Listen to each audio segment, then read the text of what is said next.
Perhaps our two speakers today, Lindsay Lee and Lee Zieke, are already familiar personages to many of you because of their frequent appearances on Iowa Public Television's popular gardening series, The Perennial Gardener with Karen Strobing. Or perhaps you have visited their specialty perennial flower nursery located north of Decorah, Iowa, which they both insist is more a garden than a garden center. A stroll through their garden is an educational experience, illustrating aesthetic combinations of color, texture, and forms of plant materials. Their presentation today, Gardening with an Eye on Design, will lead gardeners through the process of planning a garden, discussing the elements of design, plant material selection and arrangement, and maintenance demands of a perennial bed. They have gardened together for over 20 years, blending their backgrounds of fine arts and environmental education with practical gardening experiences. While their passion is plants, their primary goal is to help people learn the techniques of sound gardening and direct them to informational resources necessary to create their own garden of beauty. We feel very fortunate to have them as our guests today, so please welcome Lindsay Lee and Lee Zieke. Yeah. Thank you.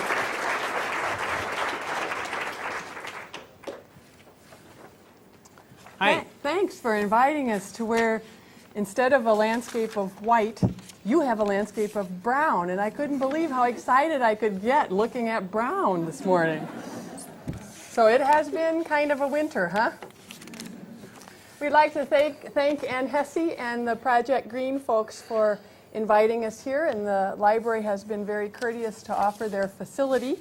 And we're looking forward to spending a little bit of time with you today talking about our gardening ideas and sharing some of them with you and just kind of getting us in the mood, right? I mean, this time of year, Lindy and I are just like all of you that, okay, we had a nice relaxing winter, we've read a lot of books, we got a lot of ideas ready, and now we just plain want to get dirt under our fingernails again. So we've spent a little bit of time preparing for this, talking about what makes a successful garden, or you know, if you wanted to think, what makes a good garden?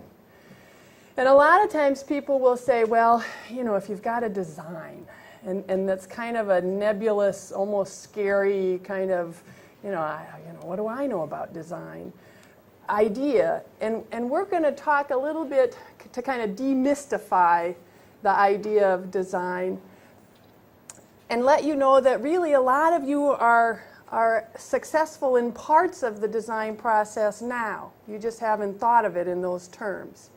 That as much as picking plants and picking the arrangement of the plants, the design process also includes having an idea of what you need to go through to actually install those plants, to plant those plants, as far as soil preparation and that.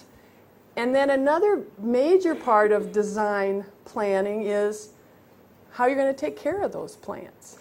And so it isn't just the pre-garden time that is design, it actually is kind of the entire process. So we're going to try to talk a little bit about that notion today and cover a little bit on each of the parts of design, installation, and maintenance. Try to put it all together for you. I was taking a peek to see if Christopher Lloyd was up here in the book selection. I'm sure the library has something by him. He's a good one to read if you haven't. Chris Lloyd is an Englishman, has been writing about gardening all his life. And, a curmudgeon gardener. Fabulous man. And he has a quote I love to use, which says that regardless of the design, throw it out the window. If a plant is grown well or a group of plants are well grown, they'll look beautiful. Okay, so this is where we're coming from on the idea that, don't get all uptight about the design stuff. Grow your plants well first, and that's the first step up on anybody else as far as creating a garden that really, really looks good. Okay. So, what we're saying is that besides sitting down even with paper and pencil and planning out what you're going to put in this bed or that, you should have an idea how long it takes to maintain a 100 square feet of garden space, and if you're starting from scratch, it's often a wonderful time to lay the groundwork and get a good start on your garden. We were jokingly talking this morning about how, and we totally understand this phenomena, that if you were to design, somewhere in your yard, you have to have an area for that time that every year in the spring, you go to the garden center, you find something out about a plant you have never heard of before, and suddenly you cannot live without it, and you cart this plant home, or maybe you've gone to the Project Green plant sale and suddenly come up with something that, maybe for that you don't even know what it's going to look like when it flowers. You take that home, you stand in your yard, and what do you say? Oh my God, where am I going to put this? So part of your design, part of thinking about your yard is giving yourself permission to have a place, where you just put all that stuff in order to grow it for a year or two. So, that even is part of design, and we all know how to do that. To help illustrate some of this, we, of course, brought along a little rack of slides, and I hope the right one's in there. You wouldn't like to see all my summer fishing pictures, I don't think. There are not that many fish. No. Small. Okay. We wanted to give a little introduction for those of you who maybe have not come to the part of Northeast Iowa where we live now, and give you a little idea of what I call our world view. And that we are in the rolling hills of Northeast Iowa. This is kind of our neighborhood. Oh. Oh yeah, you got to run these slides, Guy.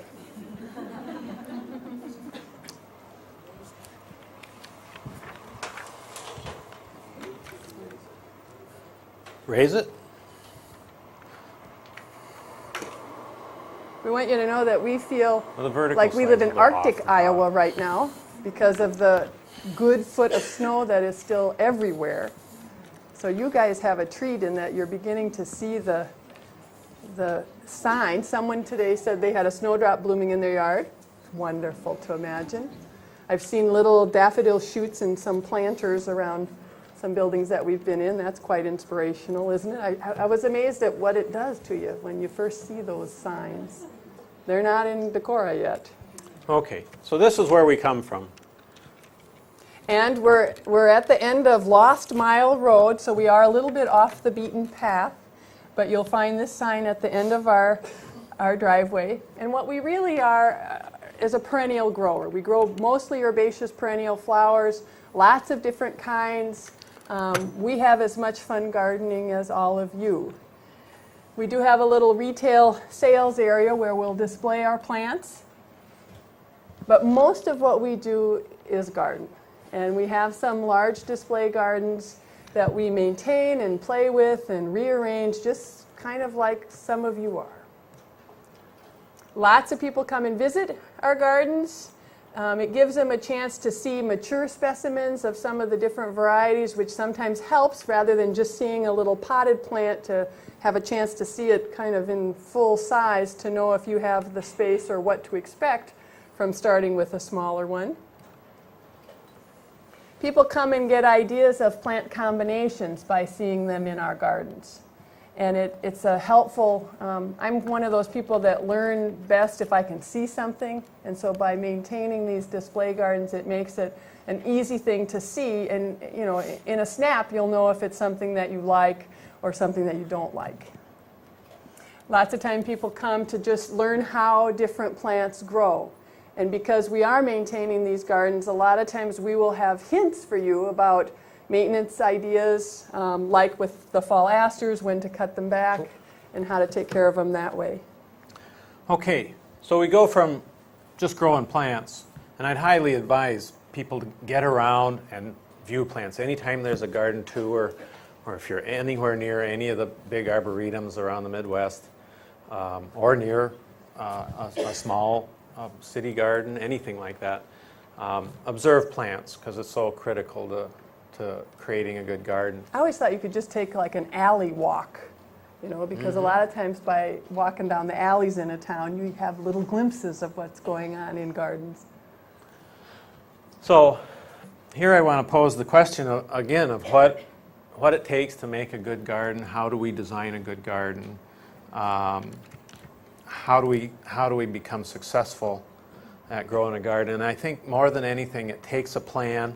And I'm not talking like on paper with pencil, more than just an idea in your brain of what it's going to take to implement it needs to be part of that plan. You've got to be really careful. You'll end up like myself out here hoeing 1.5 acres of ground. And I like to do this, but it seemed like such an easy thing to plant all that. But it's planning for the future, planning the maintenance and the installation, as well as the character of the garden that will your success will hinge on, and will be, I think, the leading edge of your success with your garden. So this is when you have to kind of face reality and take a look at your life, take a look at what you do, how much time do you really have to spend in your garden, and don't set yourself up for disappointment by trying to do more than what you have time to do. So it may be that you decide to work on a smaller scale, but a more detailed smaller scale, and you can experience little bits of success rather than having grand plans and then having a hard time. I'm going to add in here that a lot of people they see a formal garden and imagine it to be very difficult, when I see this as straight lines and 2 kinds of plants, whereas my mixed up helter-skelter gardens, every other plant I come to is different, has different habit, it grows, spreads differently, and that takes a lot of knowledge to do that, where this is well, and sometimes clip, Lindy's had scratch, more fun scratch. Kind of working on a small scale, because you have to be more critical about what you choose to plant in there, whereas we've got acres, and so we can try it all, and it keeps us busy. Yeah. So I'm going to share with you here a little series of a garden that we built at Willowglen, and just explain our process. And I think it's good to understand these things on the way in, so that you know what you're getting into. This is an area, there were some existing trees, and we just decided to connect them. I hate mowing between things, so connect them up, make them flower. And the first thing we did was prepare the soil. And preparing a bed, it's no different than building a house. You need a very good foundation if you're going to build a very good house. So first thing we did was get rid of the sod.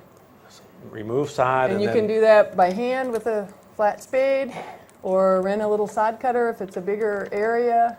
But we like to remove that and then compost that and use it later somewhere else, rather than trying to just rototill up an area that was in existing sod. And then add nutrient. We often, if we're not in a hurry, take the time, test the soil, add the nutrient that the soil lacks. And I'm a maniac composter, so in goes compost to the tune. If it's a standard flower garden, I'll add 50% or more compost. If I'm going to work the soil 12 inches deep, I can add 6. I could add up to 12 inches of compost if it's really nice stuff, but you can hardly do too much. If you're growing a plant that likes rich soil, compost is the key. So that's all been double dug, except where we hit root zone on the existing plants. Then it comes to placing plants, and this is something that I think is a very, it's an art I practice all the time, and I think that people should practice it, because if we're starting a new bed and we place things too close together, frankly, I think we're wasting our dollar.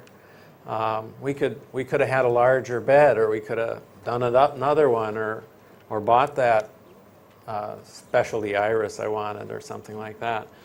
If we plant them too far apart, then we spend our labor in time, because if you have large gaps between the plants, you have maintenance.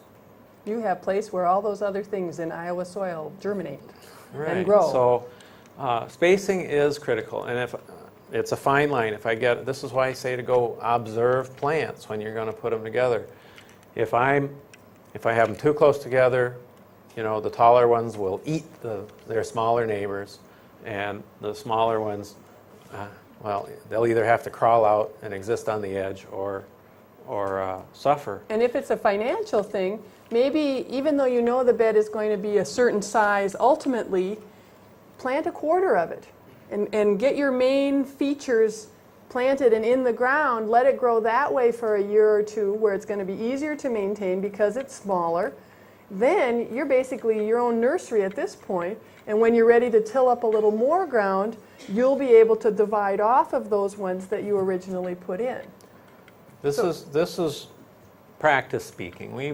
I've done garden work for over 25 years, and I've seen it all. I've gone through We have made all those mistakes. Gone through the ages of washed gravel and potentillas, and we're telling you that this is going to be a much more interesting garden for you. I want to point out that plank laying in the garden. Now, I just spent a day digging that up. I'm not about to pack it all back down with my heavy footprint. So when we've done the work of improving the soil and making it soft and lush, I'll tend to use those planks to get around. I'll throw the board out there and I'll plant everything I can reach from it, and then move it, plant everything I can reach from that one. And that's a nice way to approach it. Just as a note, I tend not to mulch these things right away. I think the soil should be warm when plants are establishing, so I tend to, like I do a fresh row of carrots, and I hoe it carefully for the first season. And mulch is something that just kind of buys me a little time off in the middle of summer when we're going from that young stage onto mature plants. But mulch is not bad. You need to realize that Lindy, his therapy is cultivating. Yeah. So, I mean, he kind of likes being out there with a hoe. So if it's not your thing, again, adjust your plan so that it works for you. Another practical note is water, and I find that a lot of people have trouble with this, and that they water a little bit and not, my rule of thumb, I run that water until the surface can't absorb anymore. When I plant a bed, or even a single plant, right away overwater. You can't possibly overwater right away. And then let it alone until, just like a house plant, they teach you to feel it and see if it's dry in the top inch. Let it dry down before you water it again. A lot of us get real concerned. We just paid $25 for this plant, and we want to make sure it's always moist. Well, overwatering can kill a plant as easily as underwatering. So sometimes with a sprinkler like this, if you set out a little can of some kind, you can kind of monitor, is it the equivalent of like an inch of rain? Or because sometimes it's surprising. You think that you run a sprinkler a long time, and if you really collected that water that dropped, it might be less than you imagined. Right. So I'll apply an inch and a half. In my heavy soil, that's about right. Also in this plant, I plan for taking care of the edge. And you'll see here, this is just installed, and I put I dig a trench and put a little bead of sawdust or fresh bark around there. And that's my edge. I don't like to see a lawnmower damaged piece of plastic around my garden. I like to see the garden plant lending itself right on into the lawn. So I do this. It turns the color of the dirt very quickly. It stays soft, so I can always pull a weed out of it when I want. And it's just kind of a nice, natural way to do the edge. So the idea is that, the grass that you have budding up against this trench grass grows rhizominously. It's going to send out little roots to the side, but the sawdust is kind of a growth inhibitor. So number one, it's not going to really want to grow into there very rapidly. And number two, what does grow, you can, if you go along with a sharp spade and just cut that edge again, it's really easy to get that little bit of grass or clover or whatever has grown into there out without having to try to pry it out of hard ground. You guys know what I mean. It's, you know, you don't want, that edge is kind of a zone that's tricky to deal with. And certainly the landscape trade has come up with a gazillion methods of what they think is best with the barriers. But we have found in our gardens that, you know, realistically, I mean, we have miles of edge in our gardens, and to do something like a brick edging or whatever it would cost us a fortune. And that this is a way that we can handle it. Maybe every third or fourth year we may have to redig that trench and put another batch of sawdust around. But it's really been a method that's worked well for us. Some beds that we do have a little more bark mulch in, we may cover up that sawdust on the edge with bark mulch, so visually you don't really see this line. This is like when the line is most apparent. And I hesitate to even say sawdust to a gardening group, because sawdust is really almost toxic to plants. Right. It's so rich and demands so much nitrogen to break down that it inhibits plant growth. So it's not a mulch. So for your vegetable garden, it makes an okay path, but not a mulch for round plants. Well, anyway, for our efforts of digging this up and planting it, 10 months later, this is what that looked like. so And it was basically plants that as they grew, their sizes, they didn't crowd each other necessarily, but it was full. So that the space in between then suddenly was germinating fewer annual weeds, so that the maintenance was fairly easy to deal with. okay, enough now with the lecturing. I Right. feel like you. Oh yeah, we'll answer all your specific questions, so if you want to know more, Yeah. we have a lot of opinions about gardening. Going on to talk a little bit more about landscape and design, I would offer you that I see design as a really fun area to practice. And mostly I work in a naturalistic style, but style is your kind of your favor, your choice, somewhat predicted or demanded maybe by the style of your home, but Or the site of your house, if you're in a wooded area versus a real formal. no, it's not that hard and fast a rule. Yeah. It should have more to do with you than your home. Formal styles have their place, especially if I had a big Victorian or something in town, or a nice Greek revival. I might be tempted to do some very Maybe fun a nice things. mansion in the country. Right. Not A going to castle. happen. So in any of this, we need sources of inspiration. You know, even in the art world, nobody does much anymore that's truly unique. It's all drawn on the history of what's been done before. Lee and I, Lee's a naturalist by training, and we're both naturalists at heart. We spend our free time, say, out in the Hayden Prairie, learning about what the native plants are, learning how nature does its landscaping, you know. So we then take that information home and translate it into our own garden work. So I want to recreate that feel in my own garden. Okay, so And it's I can, actually fun to kind of play with that notion of what you like in the wild and trying to kind of replay that in your yard. Others may, you know, if we're going to nature to look for ideas and something to base our garden design on, you can also, there's this huge world of what's gone on in history as far as gardens, and there's everything from the Moorish influence to the up into Italy, the Italianate, the very fancy square gardens, you know. And it's not going to happen at my house, but it certainly can be a lot of fun to play with. The English cottage garden, the country garden, all of this is based on the history of what has been established before as garden design and different styles of garden design.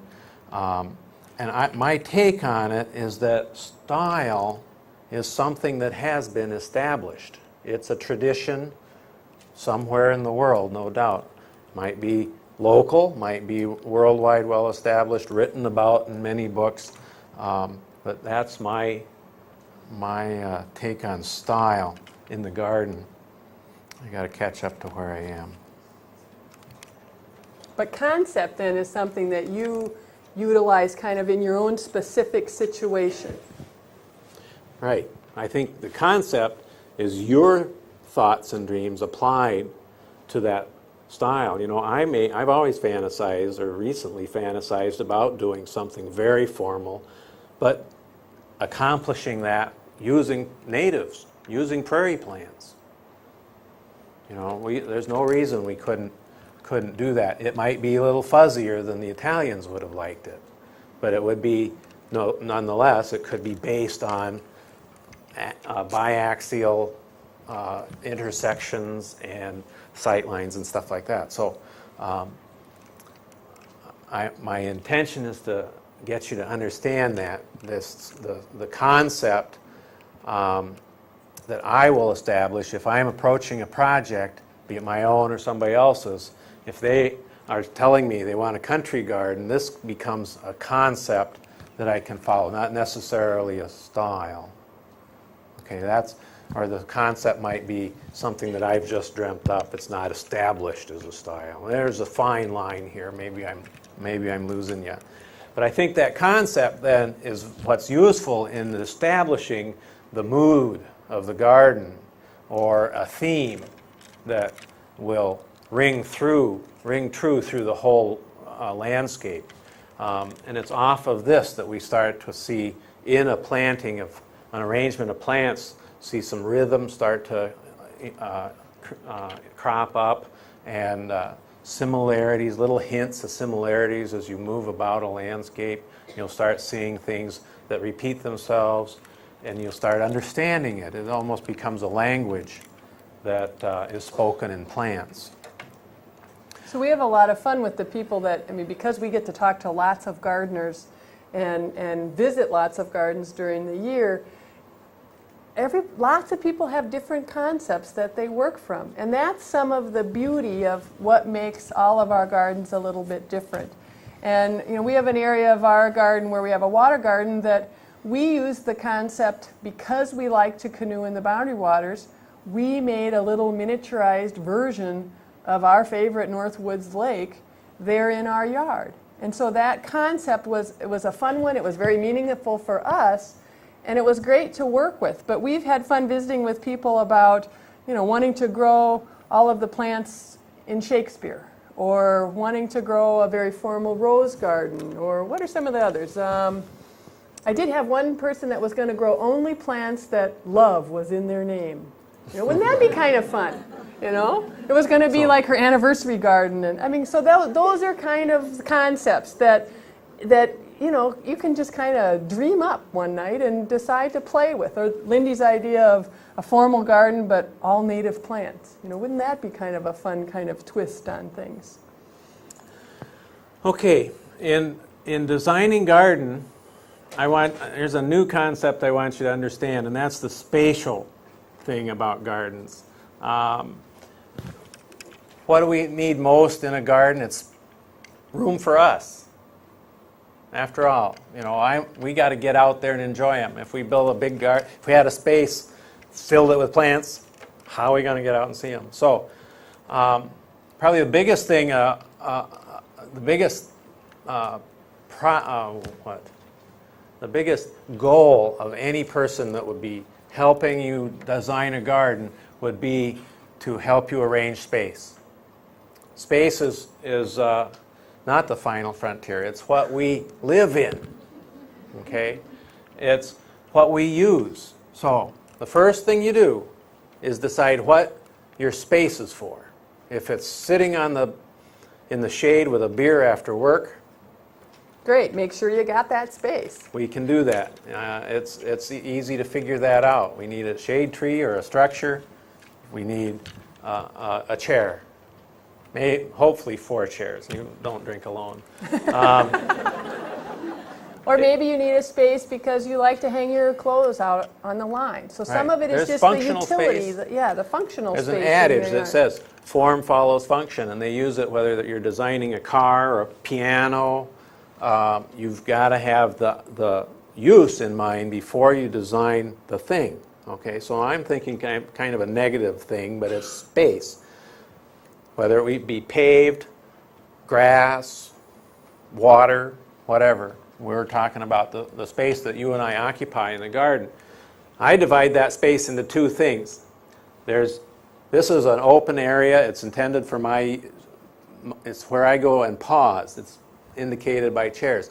There's another space that's a runway. Or a walkway or a path. Now they take many forms, but these are the routes we take from one place to another. So when I'm looking at a new lot to design a landscape for, one of the first things you do is establish where the traffic's going to flow, whether it's foot or vehicular or whatever. So think a little bit about your yard.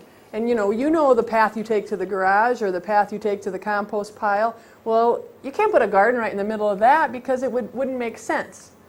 Whereas if you think about pathways and landings, then it kind of makes sense of where you need to reserve space for your movements, and then the plants can go everywhere else. Okay, then there's a million situations.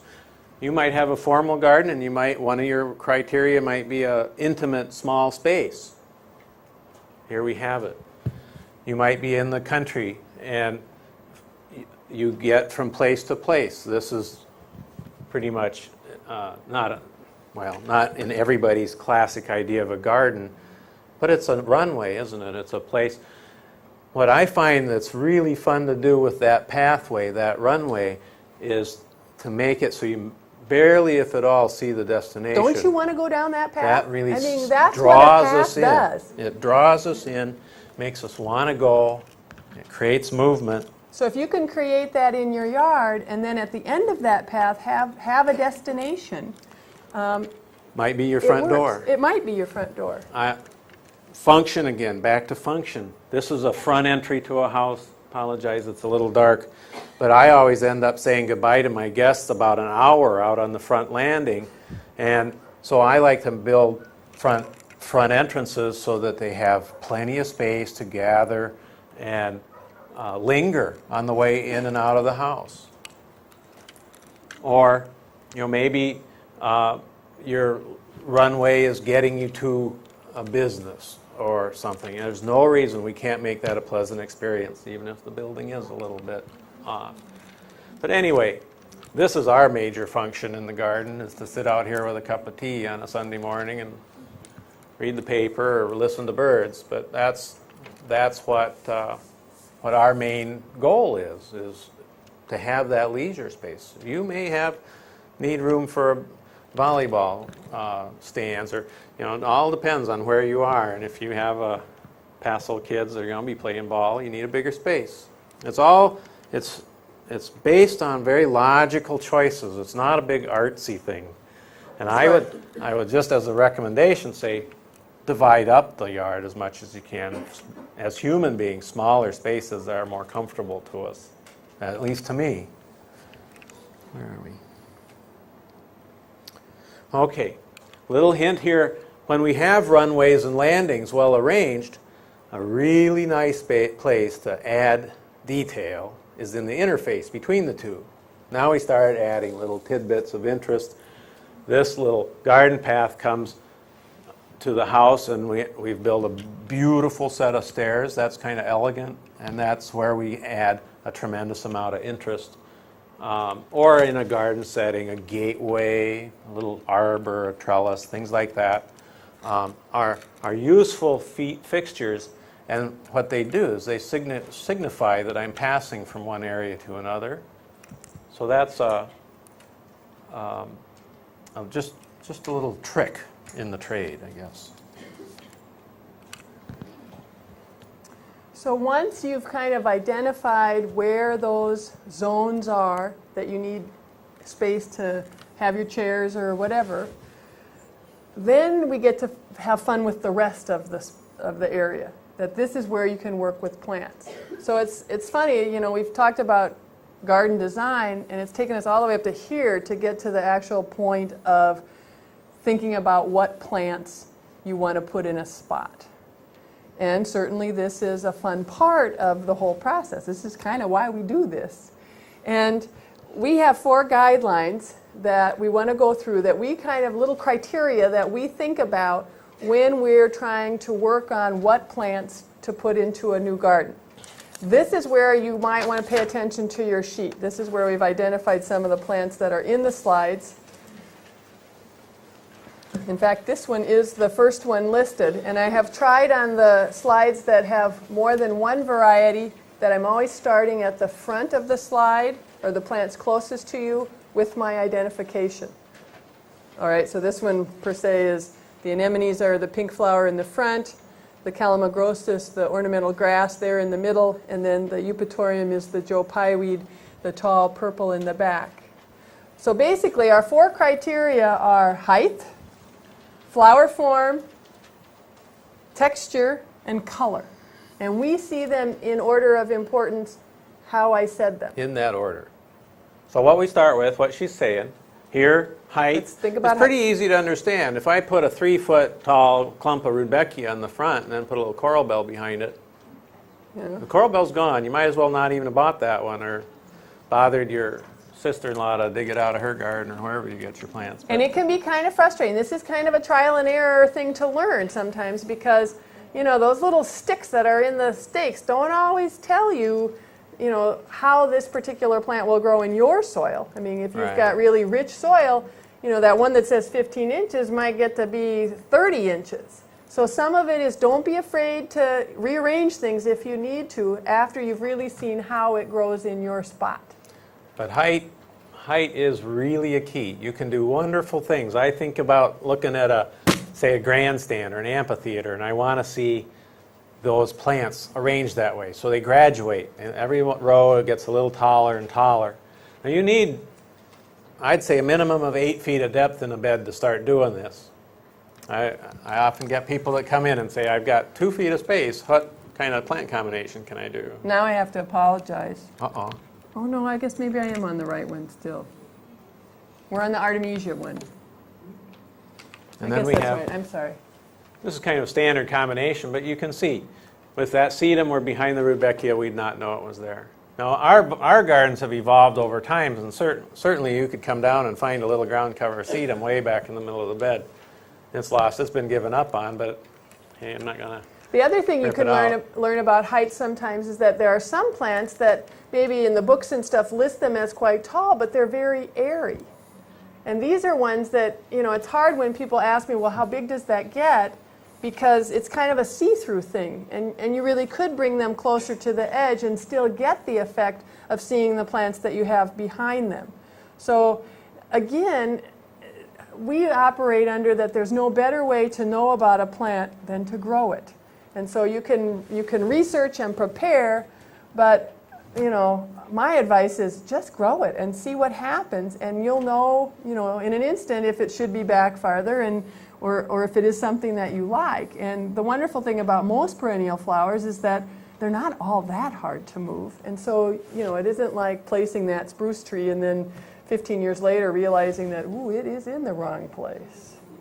So don't be afraid to rearrange. But so sometimes you can kind of work the edges of that idea of always short to tall. Oh yeah, we're throwing a lot of rules at you here today, and they're all And we are intended. the most unrule following people. They're all intended to be broken to some extent. So, but we do look at height first. It's pretty critical. You start with the height of the plant.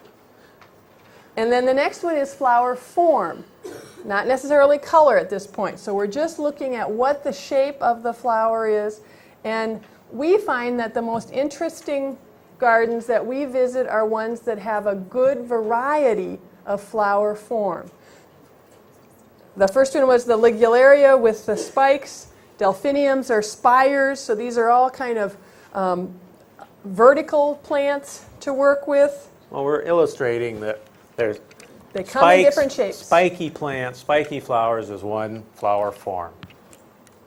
Kind of the goofy balls that are, this one is globe thistle, things like the ornamental alliums. They give you that totally different form of flower. Cups are another big group that we work with. Now, I'm going to point out on this one that you can see the color in the background of this. This was in a daylily hybridizer's backyard, and so there were 2 acres of daylilies, and they're almost all different. You know, they all had a number on them. It's a wonderful thing to visit, but my nature is I was bored stiff in 10 minutes. Because they were all the And same. it's flower form.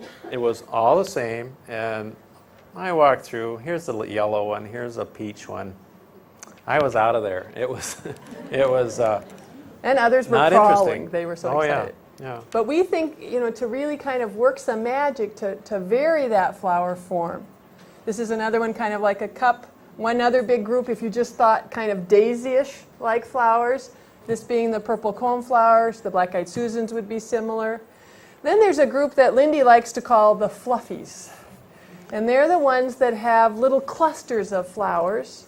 Maybe if you looked at one individual flower, it would seem pretty insignificant or very small. This one is Cranby, the giant sea kale. But they're the ones that kind of fill the spaces in between. Then there are the umbel-shaped flowers. This one is Angelica gigas, which has almost like a sculpture in the garden. This, too, has a fabulous winter skeleton. So leave them up. They're beautiful plants all year long. But the idea that we're getting across can even be demonstrated in this bouquet that we brought, the different flower forms, and how that's so fun to look at because you've got the cups of the tulips and the big wide open of the daylilies and then these snapdragons that are on the spikes. So if you kind of begin to think of what the shapes of the flower, it's kind of a good first step to realize that you'll get a little diversity that way. I mean, that's what makes it so fun to roam around in nature because there are all these different plants. After height and flower form, I'm looking at textures next. Texture is, I think, it could vie for first place in the criteria of how to put plants together. If we have a garden that's made up of all fine, fuzzy little tufts of things, again, where's the interest? But if we take delicate plants, put them next to bold, broad leaves, put them next to spiky iris swords, then we get interest. And I think this is a great example because there are no flowers in this picture. This is the Rodgersia in the foreground and the Iris pseudochloris in the background. And face it, when we grow perennial flowers in Iowa, I mean, different things bloom at different times. And so for really probably more time than not, we are looking at our plants when they're not in bloom than when they are in bloom. And so if we can arrange them compatibly so that they look interesting with no flowers, when they flower, you can hardly be wrong. And so it's fun to watch people shop in our nursery because once you kind of understand that, then you begin to start just looking at foliages. And we talk with lots of people about ornamental grasses. There's a great kind of discovery of those. They're these long, skinny leaves. And I say, well, fluffiness. If you put those long, skinny leaves next to irises, well, they're kind of long, skinny leaves. And then if you put them next to daylilies, well, those are long, skinny leaves. That to me, that's not nearly as interesting as if I put the ornamental grass next to a sedum that had a great big round leaf, or even a purple coneflower that has a bigger, broader leaf. So looking without the flower sometimes gives you the insight of what you should put together. So if you've got a gap in a garden and you're trying to say, wow, what should I fill in here? Maybe don't think about flowers right now. Think about, well, this is what I have there. So what would be something with a different leaf form that I could add there to make it more interesting? Okay, now I'm going to add that I understand how a lot of people work, I think, and we start seeing great big silver fuzzy leaves and we get attracted to them. We like to pet them and we fall in love with them. And so we could end up with a whole garden of these. And it's those big, bold leaves that I think should kind of be the surprises, the highlights of the garden. So and now this is a concept I'm going to work with, is that If I were making a garden and I wanted this verbascum bombaciferum in it, I would look, and you don't see it in this slide, but I've done that. I would look for something totally opposite, really delicate, light, airy, fuzzy, and use this as an accent, a like highlight as far different of the garden. as you could go. In this bed, it's totally surrounded by grasses. This is the only traditionally flowering plant in that bed. And it because of that, stands out like you wouldn't believe. Yeah, It it's really, very showy that way. really takes your breath away. And the last criteria then is when we start to work with color. And it could be the real bright reds of like this Adam Monarda. Really with color we feel like you can hardly make a mistake. I mean, lots of people begin maybe with a concept saying, well, I want to do pinks and blues and whites, all right? Or an all blue garden. And then you realize that, well, in the plant world, those blues are a lot of varying shades. They're not all the same blue. And that can be kind of hard to work with. But really, go for it and just try combinations. Well, Lee said earlier, perennial plants are pretty easy to move. Should you make a mistake with flowers and it was obvious to you when they were in bloom, you can move them. I find it rare that we make mistakes. In fact, if we walk the fine line, the edge of those accepted flower combinations, we might get something that really is exciting. And well, I have to tell wouldn't a that be story nice? that I did the white, pink, blue one once, and it was fine. And I've learned that after a year, after 2 years, it was just yearning for me to put yellow in it. You know, and I put that yellow in, and it was just what it needed. So don't be afraid to, maybe you start with one concept, but don't be afraid to kind of evaluate it and play around with trying other things. One way that we do it is we play with bouquets. And that, maybe you've got lots of different perennials in your yard, and maybe you don't really feel like they're organized in as effective way as they could. Go around and pick things that are in bloom, because then, of course, you're going to get things that do flower at the same time. Arrange them in a little bouquet. Think about things like what we've mentioned prior to this. Think about flower form. So try to, see some things that are different shapes. This is a little bouquet Lindy made a few years ago, kind of operating on that same idea. They came from many different places on our farm, but we had the sedums. Well, first of all, we were late summer, so timing, you have to realize that this is all kind of happening, say, in our gardens in mid to late August. Then, so we've got the autumn joy sedum at the bottom that's really not even in bloom yet, but it has that great big bunch. And then the black-eyed Susans. Then the orange in the center is candy lilies and blackberry lilies, and then the globe thistle, and then grass, ornamental grass on the top. And we had so much fun with this little combination that we did decide to till up a certain area of our garden and actually put this bouquet into the garden. And it was fun kind of doing it that way. I might not have drawn the same plants together having not played with the bouquet. So it's kind of a fun way to get ideas. So that then can be used as a little recurring theme in a garden area, and that same combination could be repeated here and there. And that's when you start getting a little rhythm happening. And maybe it would only be like one plant of each in one zone, and then a little bit farther down, a little bit farther down.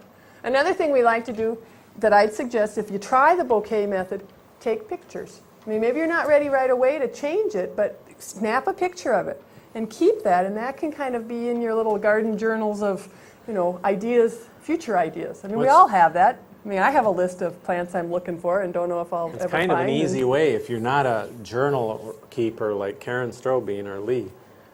Snapping a photograph of an arrangement tells you automatically, except for these shipped-in flowers, this was all in bloom at one time. So it's a combination that would work together in the garden. And that becomes a nice little record.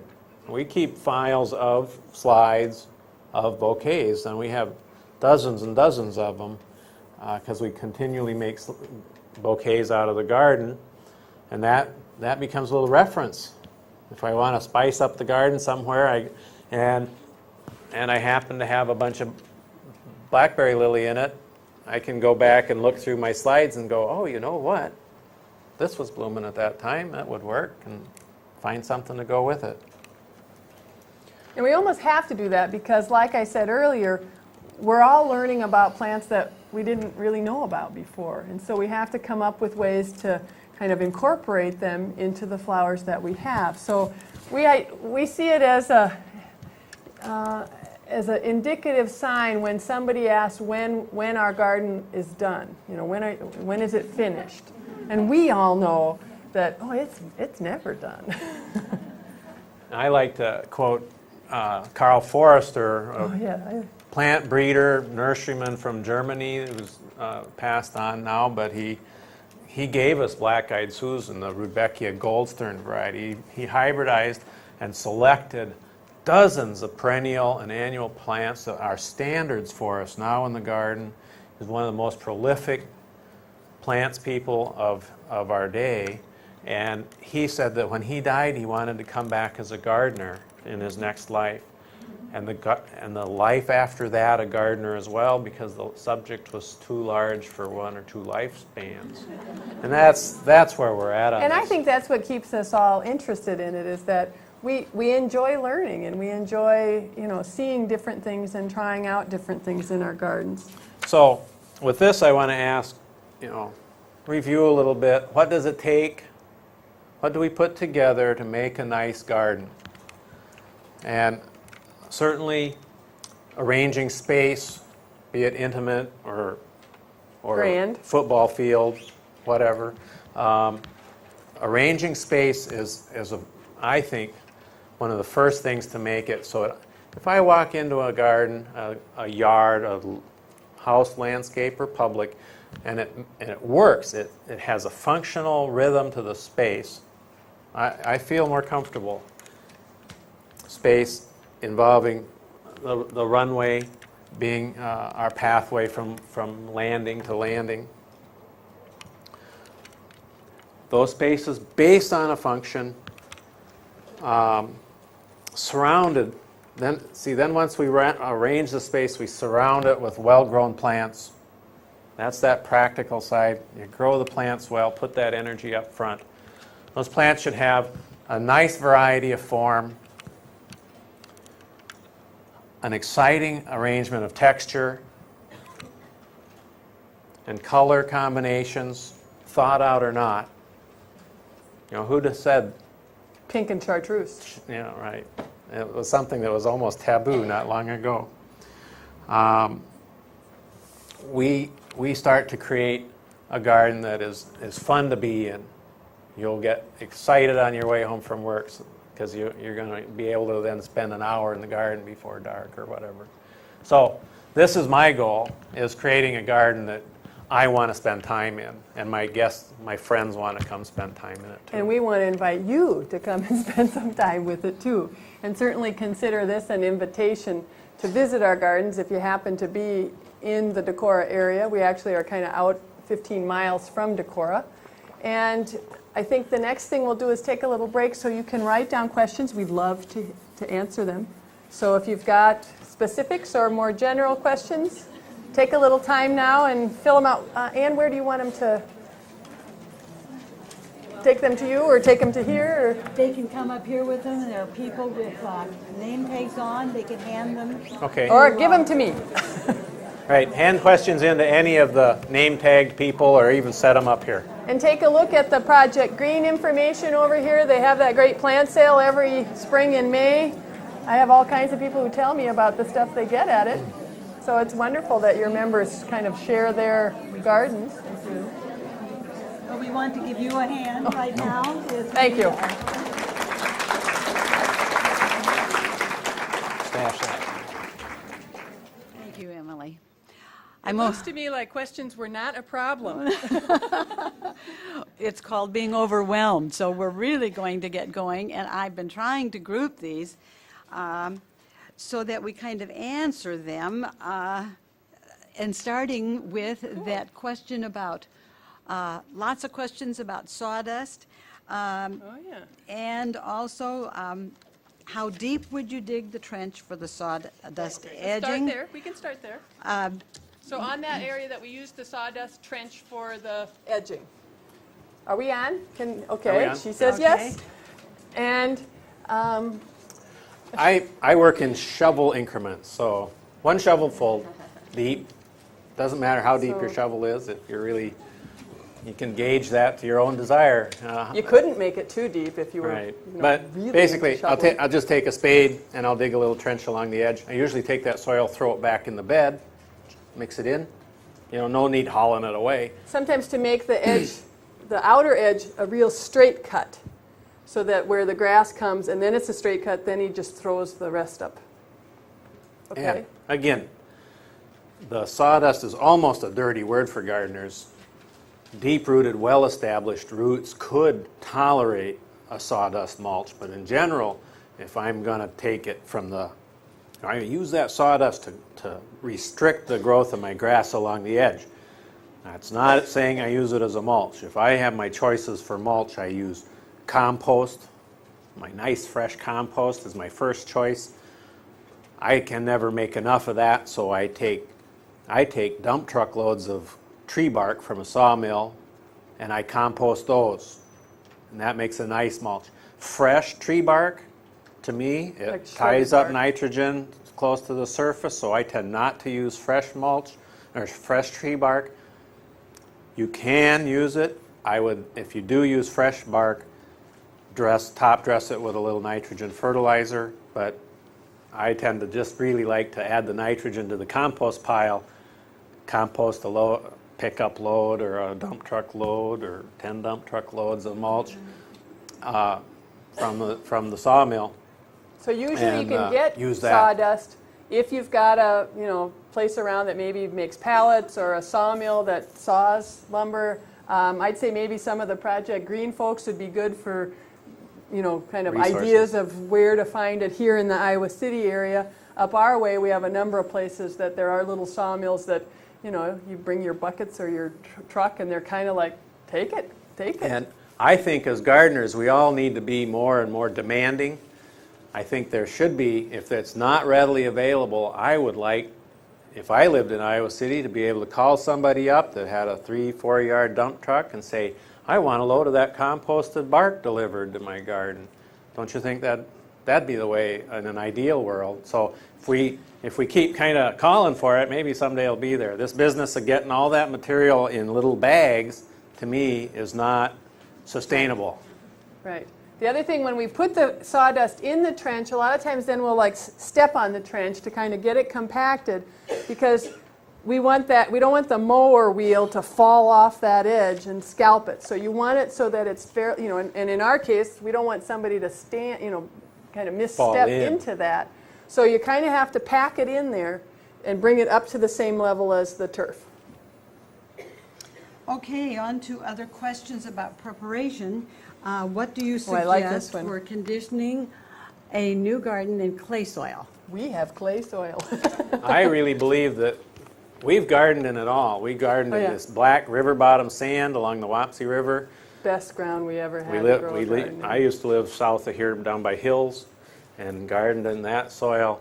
And now we moved up to northeast Iowa, and we live on this kind of yellow clay, slimy stuff. If it's wet, it's kind of maddening because we can't go into the garden after a rain for a couple of days till it dries down, or we make brick out of it. Right. So the kinds of things that we use to enhance that soil is a lot of Lindy's compost, and then we'll actually add some sand as we're working it up. But I guess the biggest advice is be cautious and not try working it when it is too wet, because you will really regret that. And then add these other things to try to lighten it some. I said earlier, you can hardly put too much compost in a soil. So both sandy soils and clay soils can take compost. I have a theory that clay soils have less oxygen in them. The particle size is smaller. That's what makes it clay. So you put compost in it, and it works. It lasts longer. Sandy soils have more oxygen in them, so oxygen is one of the components of decomposition. So I add compost to a sandy soil, and we found with gardening in sandy soils, we had to kind of add it every year. We were always putting We used to compost say we in just that eat it soil. up. I mean, it was And so sandy. the next spring, we'd be, when it first got so you could work it, you'd go like, oh my, this is like, it needs more compost. It's broken down already. Whereas in the clay soils, your efforts last longer. So I really, now after having grown in several soils, I like that clay soil amended ones because it hangs on to its nutrient longer, and if you add a lot of compost to it, it gets to be really a nice workable soil. So I guess my other advice for this person is be patient. You know, in that it's going to be kind of a long-term relationship with that clay soil. And so, you know, don't expect that everything is going to be different right away. Yeah. Soils should be friable. You know, you should be able to pick up a handful and it should crumble. Now that's, in clay soils, not right after a rain, but you'll know when you're there because it starts breaking up easily. When you drag your hoe through it, it just kind of parts for you. It doesn't stop your hoe. If you're having to really hack at your ground to weed, start composting. Look for organic matter wherever you can find it. Right. Okay, is it a good practice to lay down layers of newspapers on top of the sod with mulch and then make holes to plant the plants, watering the newspaper thoroughly? Yeah. We've heard this trick. We've done a little of actually have that. tried it lately. Mostly, we have experimented with it in areas that we have shrubs, that we're not doing a lot of perennial work around, just to make that bark mulch that we put down last a little bit longer. Over time, that newspaper will decompose enough so that you'll still have that kind of interplay between the composted material and the soil. And it seems to be okay. I have friends that did a garden where they mapped out a little area. They laid 6 layers of newspaper down and then 6 inches of fresh bark. And you know, that's against some of my logic, but Already a couple of them. they planted, But it they worked. made little holes, planted plants through it. This is a technique, and they told me that after 2 years they'd removed about 1 5-gallon pail full of weeds just by hand pulling. That seems pretty good to me. In inspecting it, I felt like their plants were a little behind, but maybe not bad enough. I mean, that's a pretty good trade-off. Personally, myself, that robs me of all that wonderful time spent out there rooting through the soil. But I think they're willing to try that. But it is a good idea. One thing that we have kind of a personal aversion to is this notion of landscape fabric.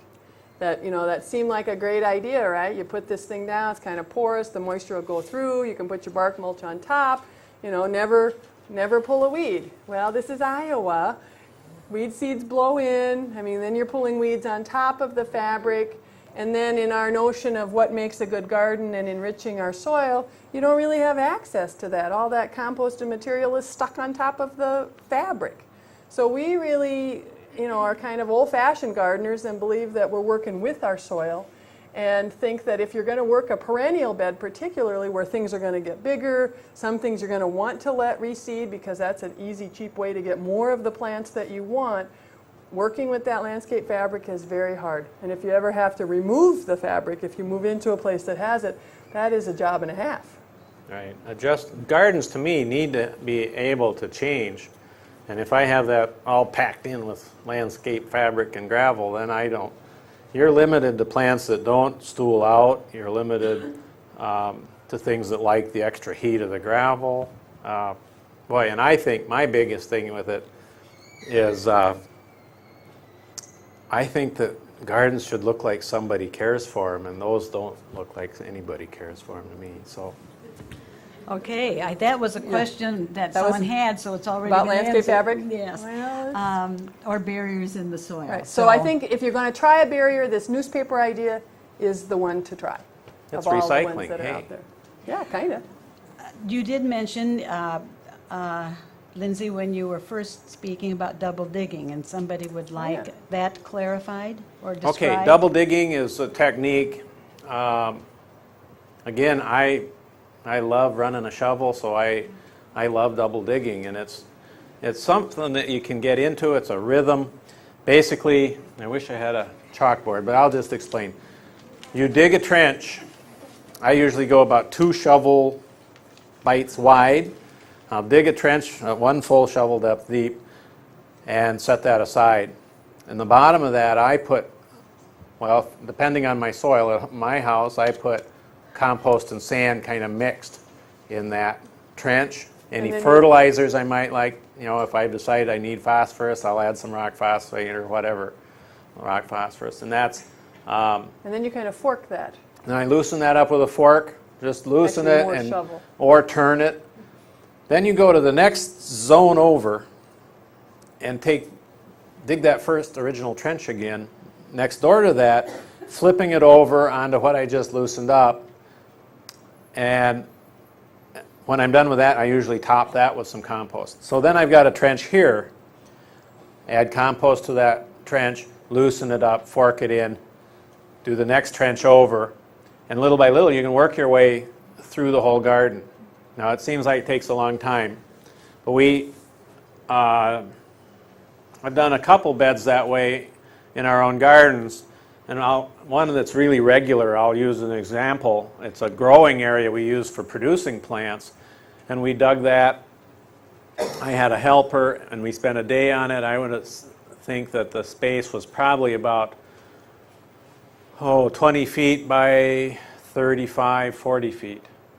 That garden used to be 40 foot wide. Anyway, and we spent the day on it. We added about 6 or 8 cubic yards of compost to it. So we added a ton of material. And that ground is just infinitely rich now. You have a profound effect on that ground if you spend that time. I spent a day on it.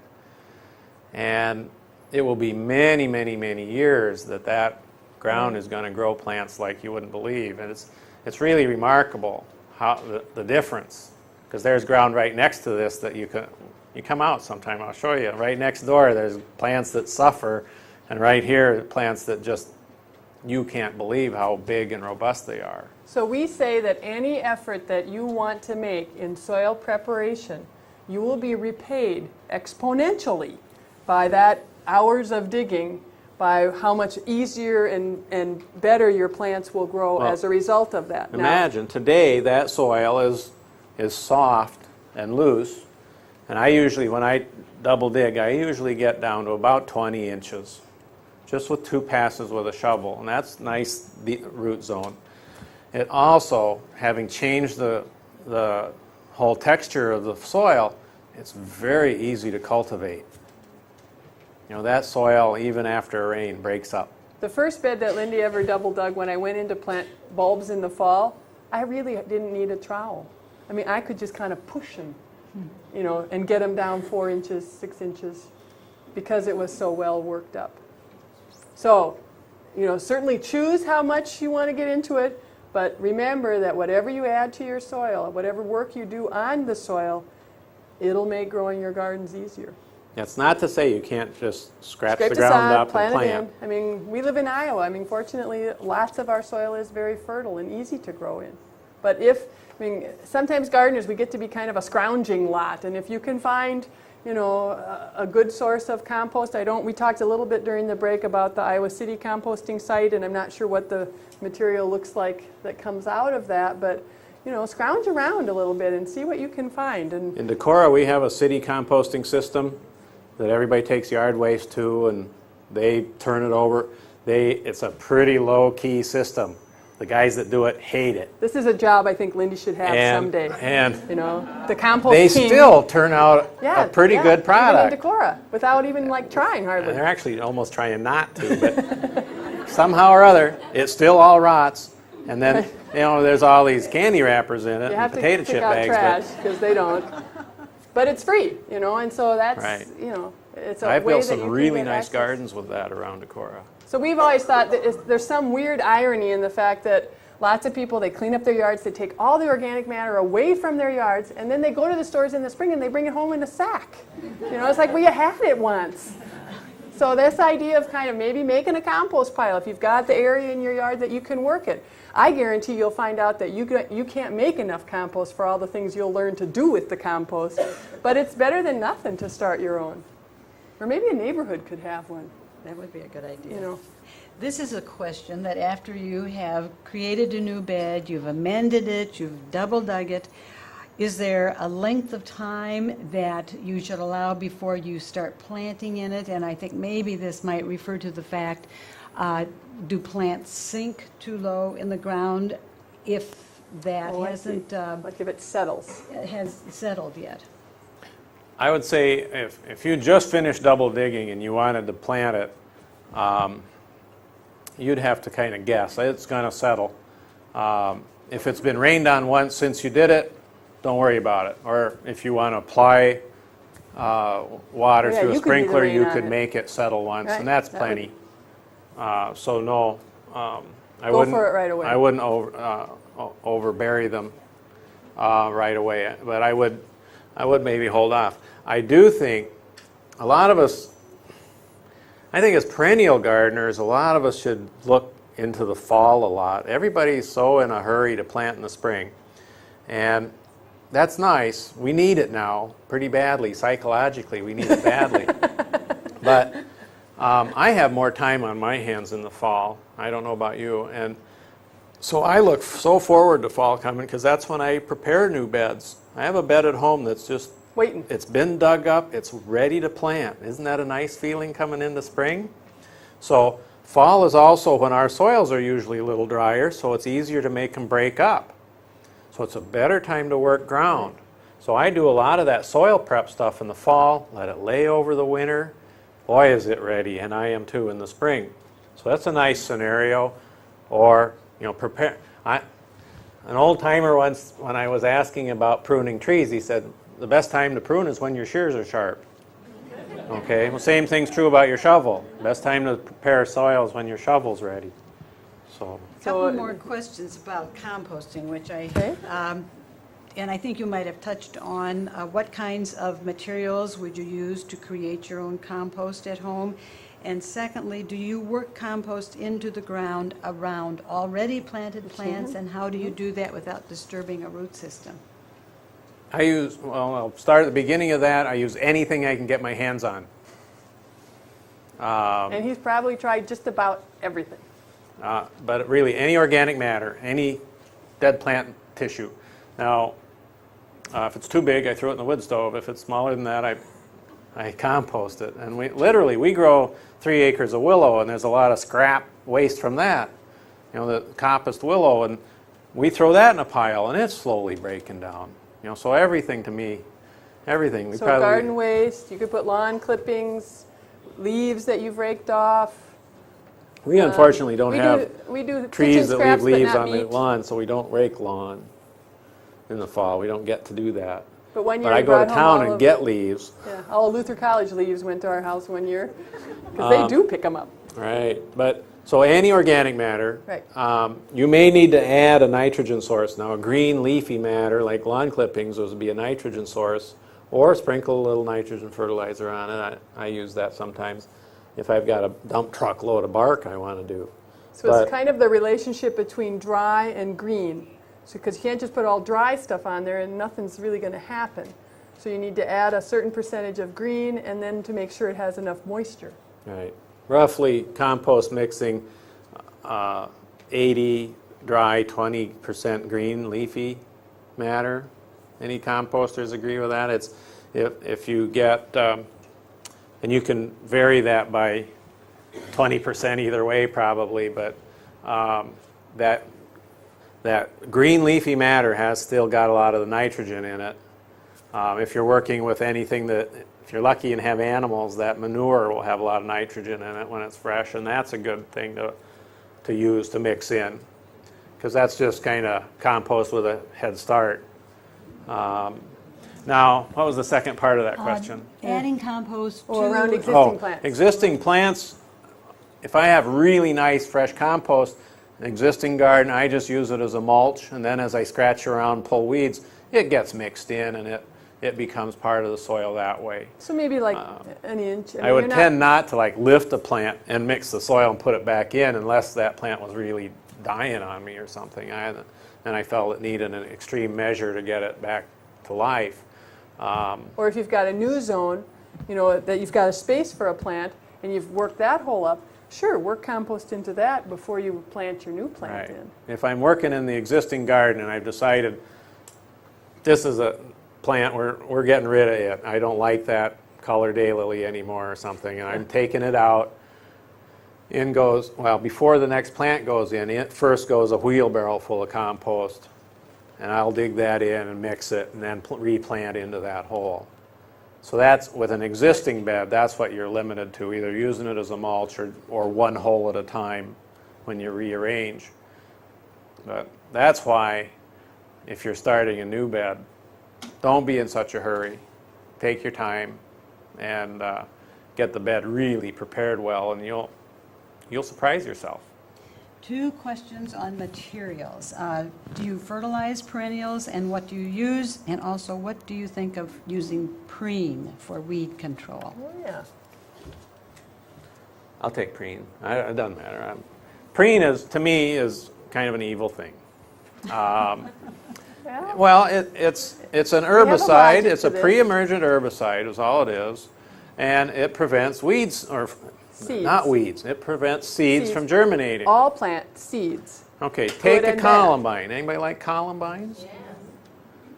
Well, that's a very short-lived perennial. It's technically a perennial, meaning the plant can live 3 years, but doesn't always live more than that. So in order to grow columbines and have them year after year after year in your garden like Grandma did, leave the preen in the store. You'll Because the preen cut would yourself keep that off. A seed lot from of people look at my gardens and say, my goodness, how do you fill all that with plants? Well, half of it's reseeding. Okay? So this is the no-work kind of garden method. I rely on a lot of reseeding. And a lot of people, I've been currently on a tirade about biennials. People think they're hard. Maybe it's the preen. Biennials only need 2 seasons. Midsummer, that seed falls to the ground, they germinate, they grow leafy growth. The next spring, next June, they'll be blooming if we haven't killed the soil, prevented them from germinating in the first place. So there's hundreds of great biennials out there that make fabulous gardens that everybody's forgetting about. And I think that we need to kind of tug those back into the picture a little bit. And the other thing about preen is that, we like to grub around in our gardens, and we have dirt under our fingernails all year, and we eat that dirt, and I just don't really like the notion of the connection between what I might spread on my soil and what I eat. I literally do eat my soil, whether I like it or not. And for fertilizing perennials, again, you've kind of got the gist of the idea that we really like this compost idea as far as providing kind of a mix of fertilizers. Otherwise, we do sometimes use rock phosphate. Natural source. Right, natural sources of phosphorus is what helps promote good root development. And with perennial flowers, because they die down to the ground each year, basically if we can have healthy root systems, they'll be back. And so sometimes on a new bed we'll do that. Phosphorus is also found in bone meal. The rock phosphate is just a different source of that material. Other stuff? In general, perennials don't need a lot. Yeah. So we don't really I ever never add nitrogen. I never add a nitrogen source. So, and I would say, send a sample in if you're wondering, because more important than anything would be the pH of your soil. And our soils up there tend to be really pretty alkaline. And so we've got to watch that. So it's nice to know. And you can do things about it. This person did not do any trimming back in her garden in the fall. There is no oops to that. Good for you. Right, oops, but that's not bad. I hardly did.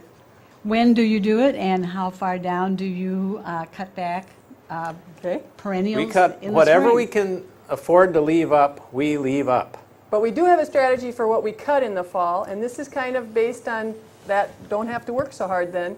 the things that we know that would reseed much. prolifically, like the fall asters, like garden phlox.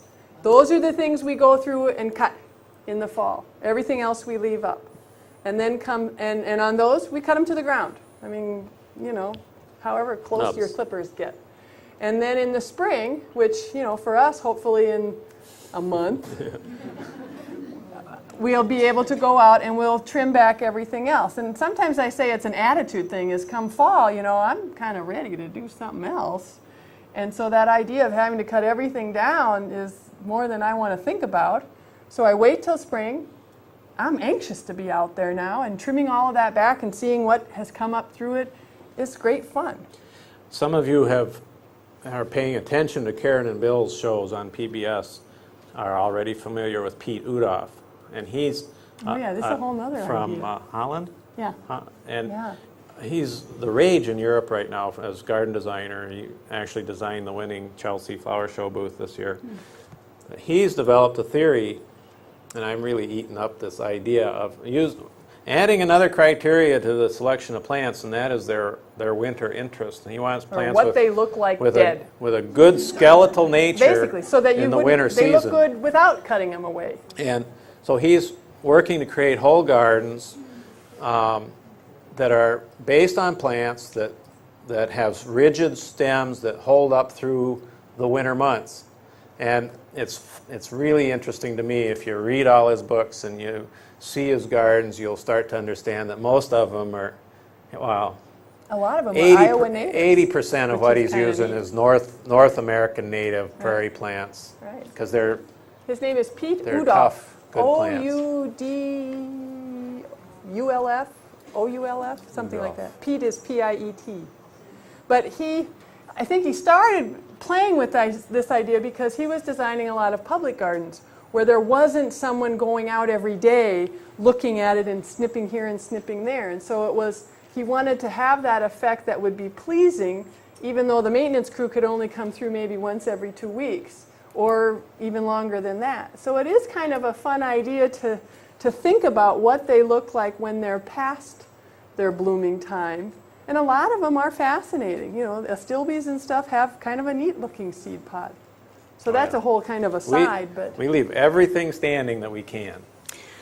Are there certain plants we should not plant? Some of those that become pests, that are invasive, that are too aggressive, but are offered in catalogs? Yeah, like that lady who visited our garden who said she could remember when her mom brought home this plant she was so excited about for a little ground cover for shade. You know what it was? Creeping Charlie. You know? So it's kind of a tricky thing that we're doing here as gardeners, is like we like to grow plants that are new to us, but we need to kind of think about, you know, is it going to be a problem? And sometimes very, very much so, and try to make kind of our best ethical choices as far as what we put in. And probably the best example of a perennial would be purple loosestrife, the Lythrum, you know, which has been a, you know, grandma flower for 100 years. And in some places it has gotten to be such a problem in how it spread. So, I mean, when we started our nursery, we said we would never grow Lythrum for sale because we had seen its effect in the wild. And I think that during our lifetimes, we are going to find out about other plants that have kind of been introduced. Oh, Lee saw a catalog the other day that offered garlic mustard. No. Actually, it was Pete Udoff's book. Oh, okay. Who, from Europe, talking about garlic mustard, which is an alien that is kind of working our woodlands here. It's coming. Yeah, if you don't know what it is, you're going to know what it is. We know. It's not in Northeast Iowa yet. Well, we had our first one last year. Oh, it's not in our garden, but it's over there. It's along the Mississippi. You have other things. Sometimes the lamiums can get to be kind of a problem, which is a ground cover. Well, just ask about your plants. It's the biggest public problem is this Lythrum. I think there should be a Lythrum commission established, and we should really work to find good replacements for it.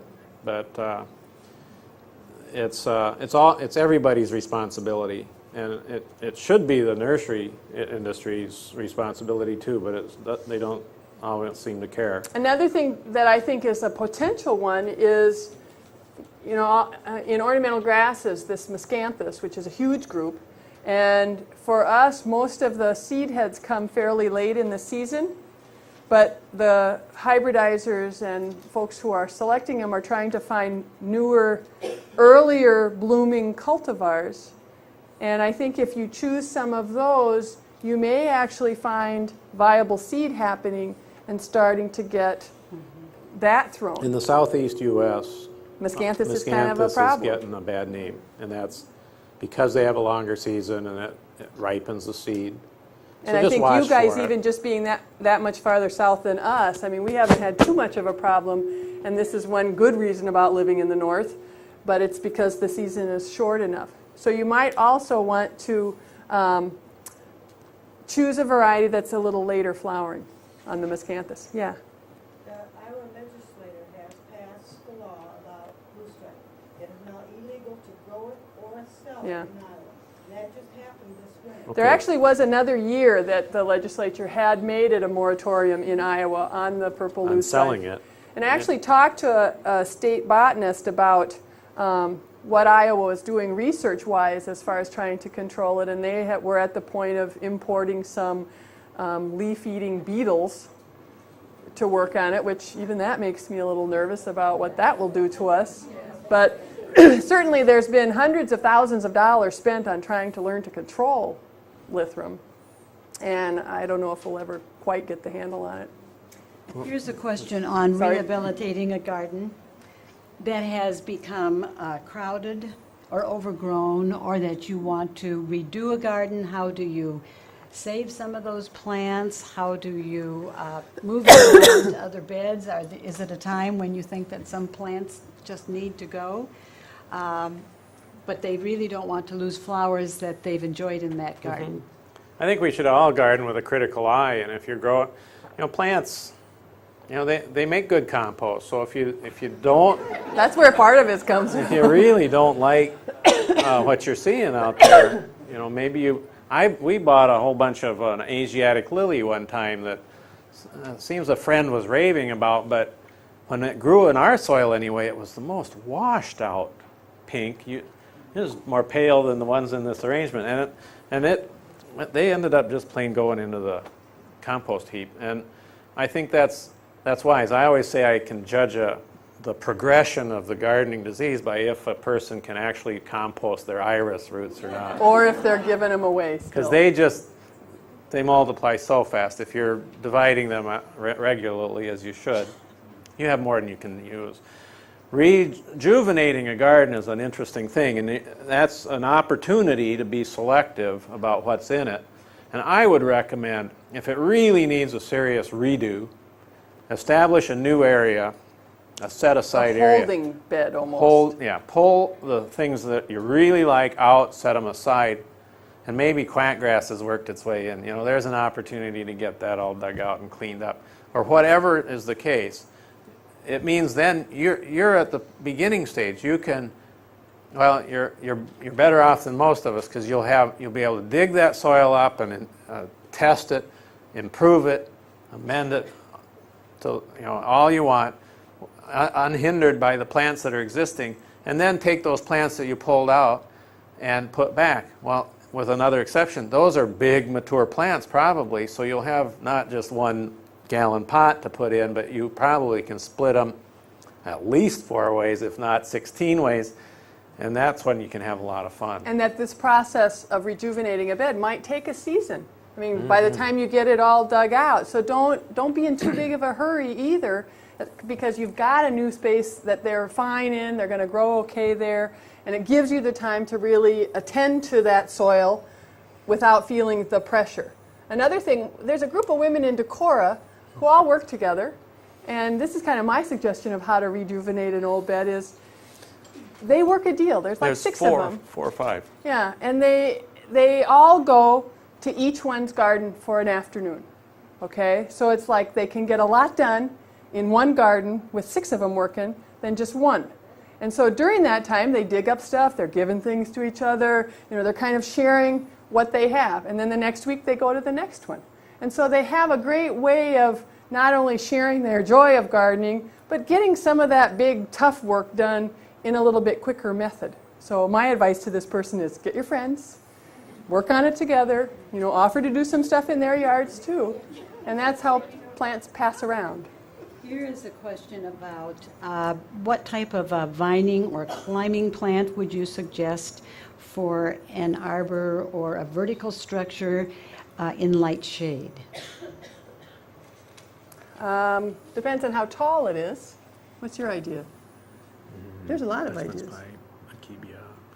I'd say clematis. Light shade. Depends on the degree. Shade, it's many, many degrees. So clematis can survive in light shade, but not deep shade. If you get into deep shade, there's some woody vines. I don't know what's that name? Dutchman's pipe is a common name for a vine that grows all around Decorah. Big heart-shaped leaf and a exotic-looking green flower. But it's going to need a trellis that's got some It's support. I mean, what we sturdy. don't really know in this question is how Hydrangea. strong. It grows in perfect shade. Yes. On my north side. Okay, and I haven't much experience with it because it's not very hardy for us at our It'll place. survive in the ground, but all anything that's above the snow will die back Oh, for us. not in Iowa. Yeah. Well, not in maybe northern down Iowa. here. Maybe down here. No, it's I good mean, here. Yeah. It's good here. Climbing hydrangea. Climbing Yeah. hydrangea.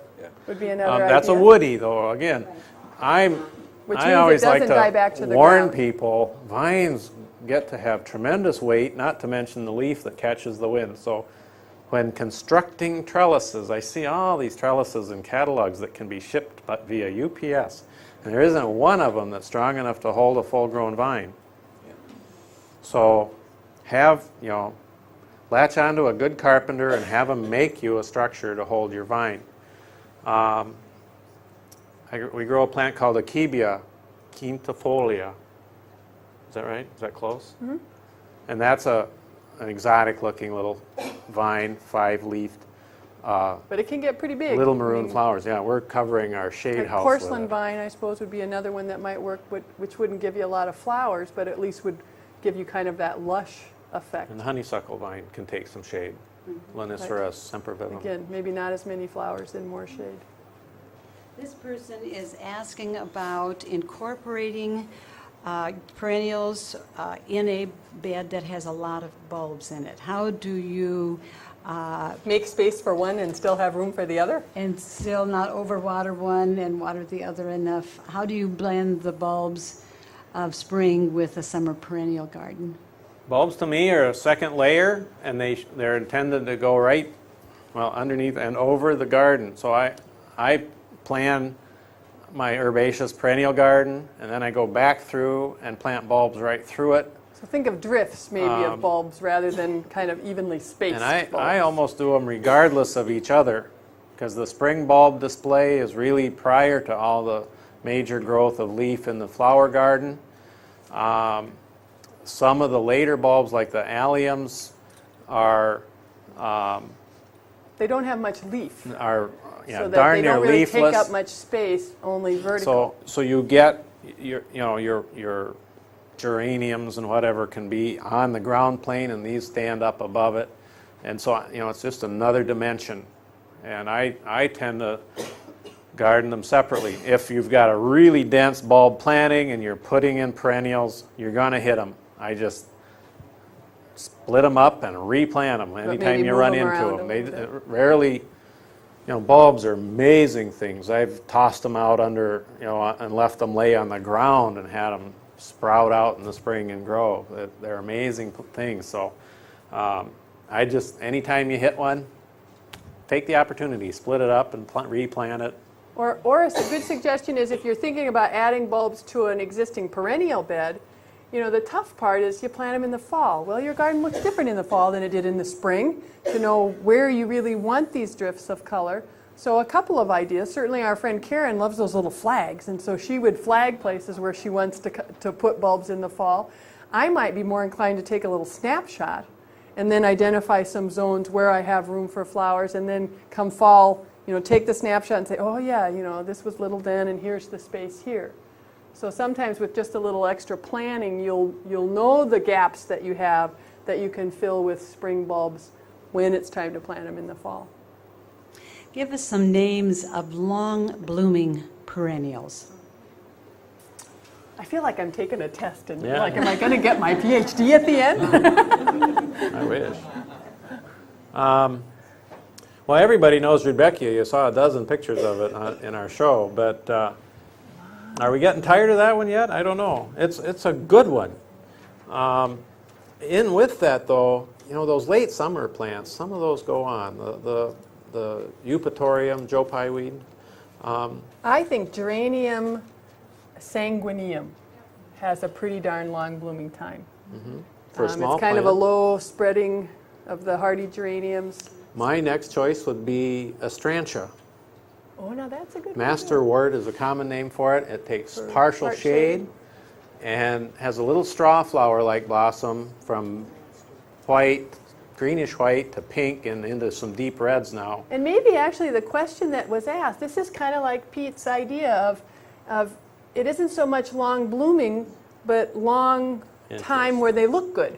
Because even astilbes, the time that they're in bloom is not really all that long, but they look okay past that. And that's a little bit like the astrantias, that when it's kind of what we would say done blooming, it still looks good. pretty good. It still looks flower-like. And I use that a lot of times in talking about the grasses. I have people come in 10 times a day. People walk up to me and say, I want a long-blooming perennial. I want it to look, good from spring till fall. Well, And I don't have to do anything. try Calamagrostis auricufolia, that Feather-reed grass. Blooms in June already and is still looking good now in my garden. Yeah. It's an ornamental grass, very vertical, about yay tall, and perfect choice. But then people, they got this classic idea of flower. Well, anyway, that's a good choice. Another idea of defining long blooming would be there are a few perennials that with a little bit of cutting back, Sure. you can get them to rebloom. So it might be things that you're thinking, if you only thought of setting them out there and having them bloom and not touching them, they'd only have a shorter blooming time. But there are quite a few, like some of the Nepitas, the cat mints. Get real sprawly, and when they're done blooming, you can chop them way back, and they'll just come all over again. Some of the small baby's breath we do that with, the little compact baby's breath. Classic one for cutting back and reblooming is salvia. Oh yeah, Superba, the blue Superba. salvias, the hardy salvias. One I like is Verbascum chaxii. Oh yeah, that's a good Yellow one. spikes about this high, and when it's done with its first bloom, we cut it way back. It sends up smaller side shoots, but nonetheless, it seems like it's in bloom most of the summer. Now, I always like to leave a stalk in the back for some seed, but Yeah, even can do that. delphiniums, the big delphiniums will have a second round of flowering if you'll cut it back a little bit. I usually wait till I see some new growth happening way at the base and then cut it back. So there are really a number of kind of standard perennials that you can kind of coax into having more bloom. There are two people here that need a large, anywhere from 3 to 5 to 7 foot perennial that will tolerate some shade. A lot of shade? Let's see, 3 to 5. Thalictrum, Yes. this is my choice. Lee can tell you what hers is. Thalictrum rockbrunianum lavender mist Right. is a 6 to 7 foot flower. Has Kind of a delicate see-through plant. delicate leaf form, a little bit columbine-like, has a lavender purple stem, stands tall, has delicate little lanterns of lavender, Right. blooms in my garden for 6 to 7 weeks in the last half of the summer. Now, And looks good I think even that's a when good it's choice. dead. Can you repeat the name? Thalictrum. Thalictrum, I think. My suggestion would be if it's moist soil, it would be Thalictrum. that Lavender ligularia, mist. the rocket, Yes, with you the got it. yellow spikes. The variety named But lavender you've got to mist. have enough moisture for it. If it's dry shade you'll have more success with the thalictrum for big. And even that's going to want some moisture. This person has a moon garden or likes the idea of a moon garden with the flowers that are white and are fragrant. But as you said, thinking to add another color with an interest maybe for daylight hours. What would you suggest as another color? You know, there are plants that would close up. Take blue flax. Oh yeah, Linum do day perenni flowers and then close is up at a night. is a That's plant. clever idea. I always say it's the morning person's flower. It comes up, it opens in the morning. It's a long bloomer. It's sky blue. Opens in the morning. By midday, when it's really hot, it clamps up shut. Spiderwort would be another So one. it wouldn't that bother would your do moon that. garden at all. Yeah. Would be nice companion. Do you find that plants like Black-Eyed Susan move in your garden, that you've planted them one Oh, place sure. and they have disappeared from that place and they're blooming in another? Well, with Not Black-Eyed necessarily Susans, they're mostly disappeared. always there where they were, but suddenly they're in more. They do spread. They they do reseed themselves quite easily, it would be easy to go out and cut those back in the fall and avoid all that. And if it got to be a real hassle, that's what I'd suggest. But we get a big kick out of. We feed birds all winter. The goldfinch just mob those things. It's a good food source for them, and they do some of the spreading that we see. But I like to see them up there picking on those things, so I leave them for the wildlife value and put up with the seedlings. And some of them we rogue out then in the spring, Right. or others we'll put in places that we want. And that's the fun part of learning to identify those young plants, is that it is, you can say, hey, here are some. And if you've got friends or something that want them, fine. If not, and you don't want them there, you got that compost pile in the back that's just waiting for some more stuff. This has never happened before with our other seminars. We have run out of time, and I have a few questions left here. So I am going to invite you to come up afterwards and address Lindsay and Lee. Oh yeah, so if we didn't get to your question. But sure, there are that's about fine. 4 here that that's not bad. I haven't been able to ask yet, and we're right on the nose of 4 o'clock. And 2 of them had to do with rabbits and deer, and I sort of felt Oh, yeah. like that could go on for another hour after this. So, And but wasn't this winter some kind of year for rabbit and deer damage? mean, I we're want to gonna- thank you all very much for coming. You've been a great audience, and Well, we've thank had a you. We've wonderful enjoyed it. And we wish all of you good luck with your garden adventures this year, and hope that you discover some new and different flowers that are exciting and fun to try. Just one last question. They wanted to know the best time to come Oh, and yeah. visit your garden. And that's an often asked question. I say it's whenever it fits your schedule. There will be interesting things to see in our garden. For people who live closer, I always say come when you go in your yard and you don't have enough going on.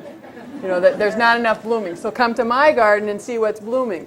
But the Iowa City Decorah difference is we're going to be a week or 2 behind you in our blooming time. But I'd say, we open the 1st of May.